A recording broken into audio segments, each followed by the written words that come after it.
Breakfast Espresso in esteemed company with Neo. Thank you, sir. Happy to be here. Neo, you began writing songs for so many big names and sort of made the transition into performing and singing yourself. Was that a difficult transition to make?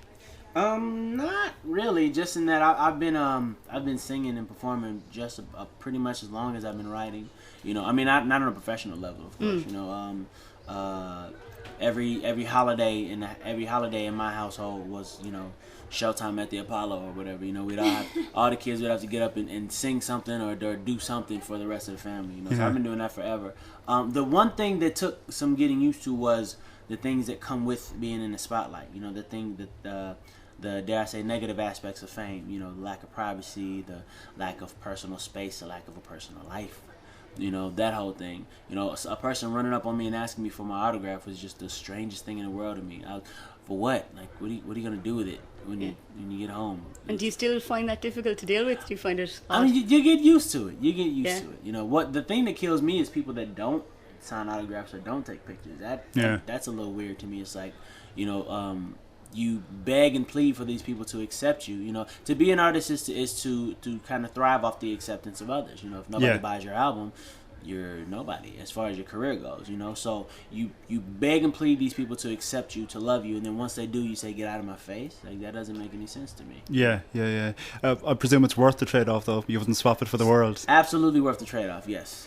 Couldn't imagine myself doing much else than what I'm doing. You're currently number 2 in the charts here with Kerry Hilson and Kanye on Knock You Down. Very cool. We also loved your duet. Personally, it was one of my favourite duets in the past couple of years with Rihanna, Hate That I Love You. Thank you. Is there anybody that you'd really love to duet with in the future? I've spoken to Alicia Keys about doing some stuff before. We did a tour in the U.S. not too long ago, and we had some discussions about working together, so I'd love to do that.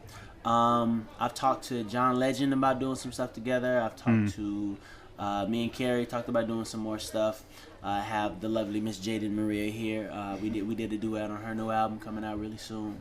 I'm basically willing to work with anybody that's willing to try to do something that's going to be timeless. You know, I hate, no disrespect to anybody doing it, but I don't do trendy. You know, trendy. Yeah. The word trend, it means exactly what it is. It's here today and it's gone tomorrow. Yeah. You know, I'm trying to do music that's going to outlive me. You had been writing some songs for Michael Jackson, Neo, and what was your reaction when you heard that he died, or what do you think he'll be most remembered for? When I heard that he died, I honestly didn't believe it. Actually, this guy standing right here was the one that called me and told me about his passing, and I didn't believe him right off top. I didn't believe him, but then about 10 minutes later, I got a call from CNN asking me to say a few words about his passing, and that was when it was like, whoa, okay, Michael Jackson is dead. Mm-hmm. Like even now, it doesn't even feel real to say that. You know what I mean? I understand. Makes perfect sense, you know, people die all the time, but I honestly and truly can say I did not think that I would see Michael Jackson pass in my lifetime. I know that sounds kind of weird, but it's true. He kind of evolved past what it was to be a person, to where he was like an energy, and you know, you just never thought that you would say Michael Jackson is dead. I just never ever fathomed that I would say that. You know. So. I suppose the great thing is that we will always have the music, and we'll always have Very true. At least we were privileged to see him.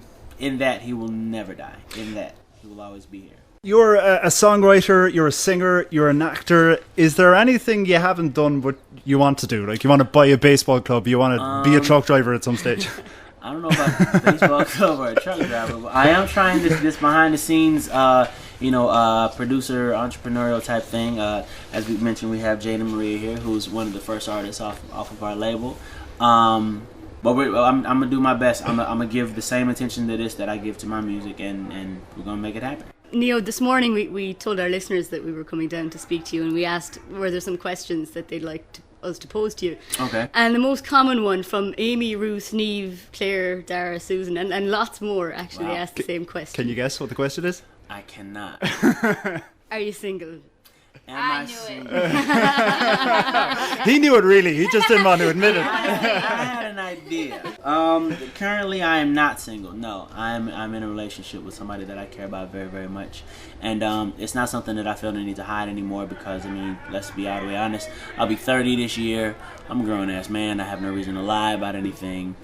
Yeah, so I'm in a relationship and I'm happy. Is that even more important to you now, given that, you know, you work so hard and you concentrate in so many different areas that it can sometimes be difficult to maintain a personal life, I guess. Absolutely. It's the most difficult thing. There's nothing harder about this business or about my life right now than maintaining my relationship. You know, just dealing with, temptations and all of that stuff. And, it's a difficult thing, but I honestly feel like, nothing worth it is ever easy. That's the truth of it. So, she's hanging in there, I'm hanging in there, and we're happy right now. And that's all that's important. There won't be a dry eye in the Southwest.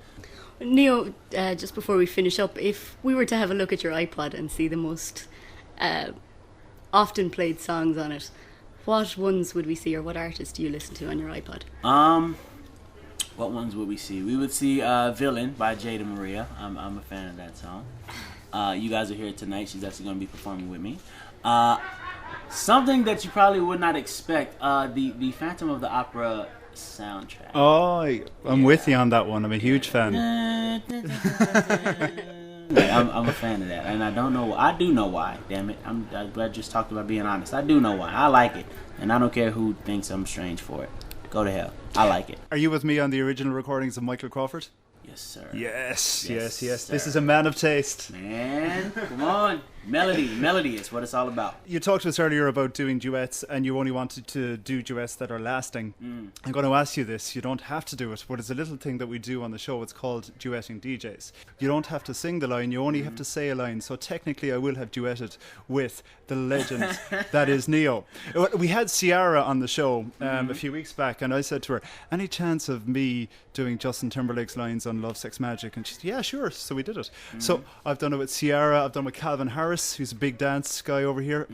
Would you like to join that illustrious list? Sure, why not? No, you'll make his day. No, I don't do a lot. I haven't done a lot of duets where it's me and another guy. So you may have to sing a girl's lines. Is that all right with you? That is cool with me. Well, we've picked an Irish song which you may have heard of because it's kind of famous the world over. It's called "It's a Long Way to Tipperary." A long way to Tipperary. I'm not familiar with this song. So. Basically what I'll do is I'll just sing it for you once so you might get the melody. Okay. It's a long way to Tipperary, it's a long way to go. It's a long way to Tipperary, to the sweetest girl I know. Good ye Piccadilly, farewell Leicester Square. It's a long way to Tipperary, but my heart's right there. So if I was to I just cut you off and say you have a beautiful singing voice? Thank you very much. It's folk tradition. If I was to release an album, might even beat your good self to number one. Irish Michael McDonald or something. That's great. Thank you very much. So you can sing it, you can rap it, you can say it, you can do whatever you like. Once we go every second line. Is that cool? Gotcha. All right. Good ye Piccadilly, farewell Leicester Square. It's a long way to Tipperary, but my heart's right there. So if I was to I just cut you off and say you have a beautiful singing voice? Thank you very much. It's folk tradition. If I was to release an album, it would just go. It might even beat your good self to number one. Irish Michael McDonald or something. That's great. Thank you very much. So you can sing it, you can rap it, you can say it, you can do whatever you like. Once we go every second line. Is that cool? Gotcha. All right. Here we go. 3, 2, 1. It's a long way to Tipperary. It's a long way to go. It's a long way to Tipperary. To the sweetest girl I know. Good ye Piccadilly. Farewell Leicester Square. I don't know that. It's a long, long way to Tipperary. But my heart's right there. Yay! There we go. That was good. We might need to cut that. Get Timberlake. That could be hot. Here, let me give you my cards. Don't call us, we'll call you. Just as well you said that. It has been a pleasure talking to you, Neo. Thank you so much. The best of luck with the gig tonight. We know it's going to be fantastic, and don't leave it so long before you see you again. Absolutely, absolutely. Thank you, guys. Really appreciate it. It's been perfect.